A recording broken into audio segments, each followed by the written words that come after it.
Pinili-israelita ang mga tao nga gipili ng daan sa Dios, yan ang gipili aron may sama sa iyang anak, no? Gipili ang daan si Mary. Wala siya Immaculate Conception.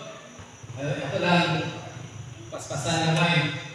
Ini assumption of Mary nga lawas ug kalag dipasaka gyud sa Dios Amahan ang lawas ug kalag ni Mama Mary. Matod pa sa history, ini bitaw maduha-duhaon bitaw si Thomas nga maduha-duhaon sa history pa. Diba? Di ba na siya mutuo nga naganaw si Kristo kawas ikatapon niya ang kamot sa kinagian sa mga samad, anak sa mutuo. Muna yung anak ko dahil si Thomas sa bahay ni Mama Mary, dili sa mutuo nga ang lawas o kalag ni Mama Mary